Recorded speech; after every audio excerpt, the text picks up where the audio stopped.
오케이 롯데야 사익동 오리지널 라이고 롯데야의 우피입니다. 안녕하십니까. 오늘 2월 19일 일요일 새벽 2시 13분 넘어가는 시간에 녹화를 시작을 했고요. 저는 우피입니다. 오늘은 그 2차 스프링 캠프 컷오프 명단이 나왔어요. 그래서 11명이 이제 컷오프가 됐는데요. 네, 일단 이 소식을 좀 전달해 드린과 동시에 메인 토픽은 썸네일에도 있지만 정태승 선수가 사실 은퇴를 하고 코치로 있었는데 플레잉 코치로 복귀가 결정이 되었어요. 그래서 선수 등록까지 돼 있어요.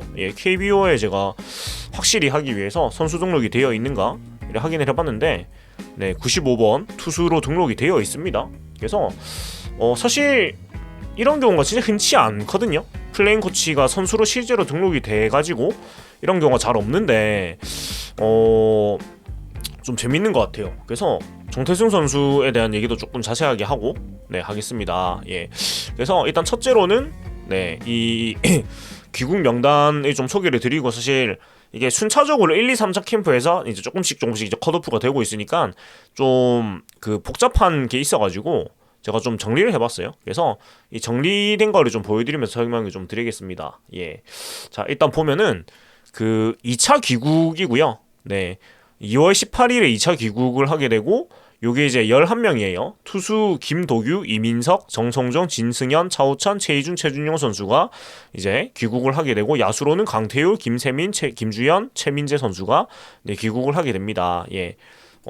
야수 포지션 좀 더 디테일하게 하면 포수 강태율, 내야수 김세민, 내야수 김주현, 외야수 최민재 이렇게 되겠는데, 이 선수들이 이제 21일에 상동구장에 합류를 하게 되고, 앞서 하루 앞이었던 17일에 이제 1차 또 귀국 명단은 19일에 상동에 합류를 하고, 그렇게 이제 스케줄이 되어 있는데, 일단 이렇게 이제 그 1차 캠프에서 괌에서 이제 귀국을 먼저 하게 된 선수들 같은 경우에는 2차 스프링 캠프, 그러니까 밑에 있는 이제 일본 이시가키, 오키나와의 외섬, 그 대만에 가까이 있는 이시가키로 가는 선수들이 이제 실전 경기를 하기 때문에 2차 스프링 캠프부터는 컨디션 등을 고려해서 시즌에 나설 선수들 위주로 구성했다고 이제 구단 관계자가 얘기를 했다고 하고, 일단 이 빠진 선수들의 명단 중에서 뭐 단연 눈에 띄는 건 최준용 선수죠. 왜 뭐 다른 선수들도 뭐 그런 선수들이 많이 있지만 최준용 선수는 당연히 우리 팀의 필승조인데 왜 빠졌나? 이거에 대해서는 최준용이 지바 롯데와의 6경기에 출전한 투수 분리되지 않아서 컨디션 조절 후에 오키나와를 합류해서 경기에 나갈 예정이라고 합니다.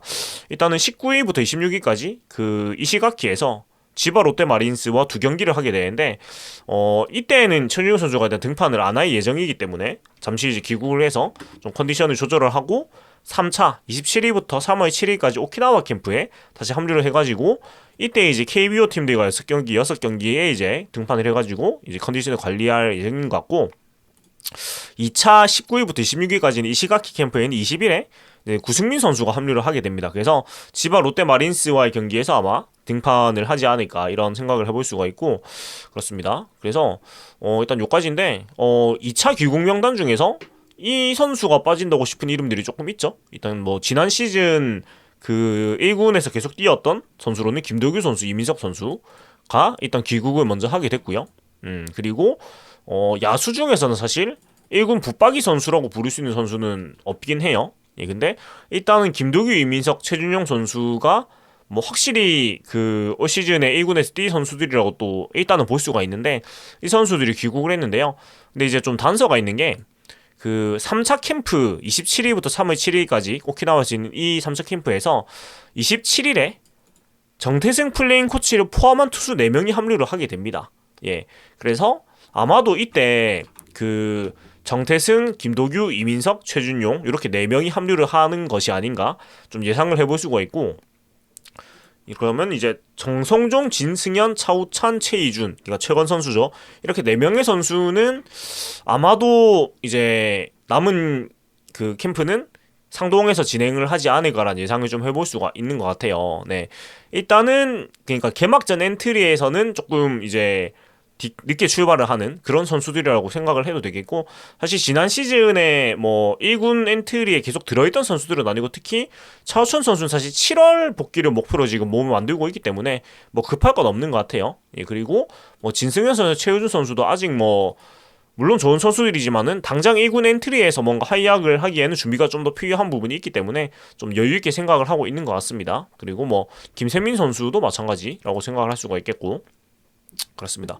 그래서 무엇보다 이제 다음 파트로 넘어가서 눈에 띄는 점은 정태승 코치가 플레잉 코치로 이제 합류를 하게 된다는 점인데 사실 굉장히 이례적인 일이라고 보이거든요. 왜 그러냐면 제가 야구를 이제 한 20년 조금 더 봤는데 사실 플레잉 코치라는 게 정말 프로 초창기 때 말고는 실질적으로 그 은퇴하는 선수에 대한 뭔가 예우 차원에 가까운 경우가 많았거든요. 그러니까 진짜로 플레잉 코치가 돼가지고 코치인데 그 선수로 등록이 돼서 뛰는 경우보다는 거의 대부분이 약간 예우 차원 아니면 뭔가 보험 느낌으로 해놓는 경우가 많았고 뭐 대표적으로 우리 팀의 나경민 코치도 사실 플레잉 코치로 코치 생활이 등록이 되었었는데 뭐 그 뒤로 사실 선수 등록이 된 적은 한 번도 없죠. 사실 맨 처음에 플레잉 코치로 갈 때는 그 어깨 부상 때문에 플레잉 코치로 일단 가 있는다는 그런 얘기로 제가 기억을 하는데 사실 그 뒤로 선수로 돌아오진 못했습니다. 그리고 대부분의 플레잉 코치들이 그런 상황이 거의 대부분이에요. 거의 대부분인데 이렇게 특히 또 재밌는 게 뭐냐면 심지어 한 해를 거르고 지난 시즌 2022년 시즌은 완전히 한 해를 코치로만 있었는데 한 해를 건너뛰고 다시 선수로 등록이 된다? 굉장히 재미있는 케이스거든요. 그래서 저는 그 플레잉 코치 하면 기억나는 게 전에 한화의 지영규 플레잉 코치가 생각이 나요. 지영규 코치가 2006년에 이제 플레잉 코치로 활약을 굉장히 했었는데 그 제가 기억에 나는 플레잉 코치 중에서 진짜 그 성적을 낸 경우는 지영규 선수밖에 없어요.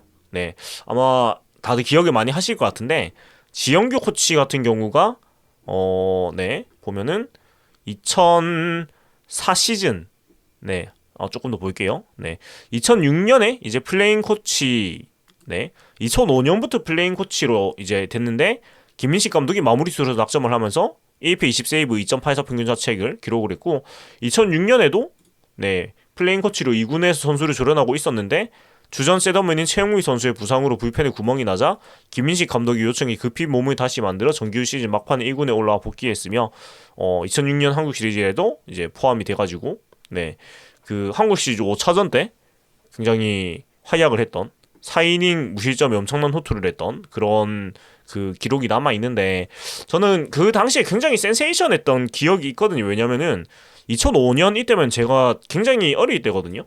2005년 제가 14살 때니까 중1 때입니다. 근데 그 기억으로도 사실 굉장히 센세이션하고 임팩트가 강하게 남아가지고 저의 기억 속에 플레잉 코치는 지영규 선수 이렇게 기억이 남아있을 정도거든요. 근데 이제 정태승 선수가 진짜로 선수로 일단 복귀를 했습니다. 선수 등록이 되었으니까 복귀를 한 거죠. 예, 복귀를 한 거고 이거에 대해서 조금 더 이제 자세하게 제가 좀 말씀을 이제 드릴 텐데 일단 기사를 좀 보겠습니다. 예, 요거는 스포츠 조선이고요. 네, 정태승 선수 모습이 있는데 일단 플레잉 코치로 2023년 현역 복귀를 하고 보면은 사실 자완이라는 점 그리고 지금 148까지 구속이 나오면서 마지막 불꽃을 태워보고 싶다는 그런 의견을 적극적으로 풀했고 그거를 배영수 코치가 이제 받아준 건데 일단은 자완이라는 점이 큰 건 분명히 있죠. 올 시즌 자완 선수는 반즈, 김진욱, 차우찬, 이태현 이제 미등록 선수까지 쳐도 조준혁, 장세진까지 6명밖에 안 되는 상황인데 일단은 정세승 선수는 사실 항상 그 오프 시즌에 기대를 모으는 자완 중에 한 명이었어요. 좋은 이제 빠른 공 가지고 있기 때문에 그랬는데 사실은 큰 뭔가 임팩트를 1군에서 보여주지 못했고 최고 임팩트는 이제 1920 시즌 질롱 코리아에서 네, 20경기 22.1이닝 평균 자책 3.2의 성적을 올렸는데 그리고 이어서 스프링 캠프 MVP도 선정이 됐는데 하지만 정작 뭐 시즌 때는 큰 활약을 보이지 못했어요. 그랬는데 이제 반전이 네, 지난 2022년 2년간 잔류군 재활코치를 일하는 동안에 직구 구속이 148까지 나오면서 마지막 용기를 냈고 배영수 코치에게 조언을 구했고요. 스프링캠프 앞두고 올해 플레잉 코치 전환과 함께 더불어서 등록 선수가 되었습니다. 네, 95번 롯데 투수 정태승 이렇게 공식 등록이 되어 있는 상황이고 88년생 선수이기 때문에 이제 35이죠만 적은 나이는 아닙니다만 그래도 마지막 불꽃을 충분히 태울 수 있고 지금 공이 빠르기 때문에 현재 지금도 충분히 도전을 해볼 만한 것 같아요. 그래서 배영수 코치는 이에 대해서 본인 의사로 오고 플레인 코치 전환을 구단에 요청을 했다고 답을 했고, 배영수 코치는 태승아 자신 있나? 스트라이크 던질 수 있겠나? 했더니 마지막으로 불꽃 한번 태워보겠습니다 라고 하더라 라면서 좋다 한번 해봐라 고 했다고 합니다. 그래서 무슨 만화에나 나올 법한 그런 스토리인데, 만약에 정태승 선수가 진짜 불꽃을 태운다면 정말 만화 같을 거고, 이게 정태웅 선수는 서울 사람이네요. 이게 제가 너무 부산 사람같이 말을 했는데, 네, 정태승 선수가 95번, 예, 길동 초춘천중 유신고 송균관대, 춘천 사람이군요. 예, 제가 강원도 사투리 모르겠지만, 네, 아무튼 그렇게 했다고 하고, 또 그에 대해서 1년간 코치하면서 마인드도 변한 것 같고 선수 때 이렇게 못 던져봤어 너무 아쉽다라는 한마디가 와닿았다. 마지막 소원 들어줬으니 잘해보라고 했다라고 얘기를 했고, 사실 자완이기 때문에 기회를 준 게 아니냐는 얘기에 대해서 배영수 코치는 정태승의 가능성을 본 것일 뿐 그런 고민은 사실 없다. 좌투수를 상대로 더 잘 친 좌타자도 있다. 좌타자를 상대하는데 좌투수가 꼭 필요하진 않다고 설명을 했다고 합니다. 그리고 배영수 선수 코치가 내가 김성근 감독님께 배운 게 있다. 있으면 좋고 없으면 없는 대로 쓰는 거다. 성과를 내는 거는 코치의 일이다. 선입견 없이 최대한 넓은 시야로 일하고자 애쓰고 있다. 라고 얘기를 마치면서 정태승 코치를 다시 선수로 복귀를 시킨 그런 사유를 얘기를 했는데, 일단은 148이 나오고 있고 본인도 지금 동기가 충만하고, 그리고 88년생 만 35세면은 적은 나이는 아니지만 사실 또 많은 나이는 아니거든요. 그러니까 충분히 선수로 뛸 수 있는 나이기 때문에 아직 기회를 줄만 하다고 판단을 한 것 같고, 좌투수이기 때문에 기용을 하는 일은 없다는 것도 좋은 배용수 코치의 그런 방향성이자 조언인 것 같아요.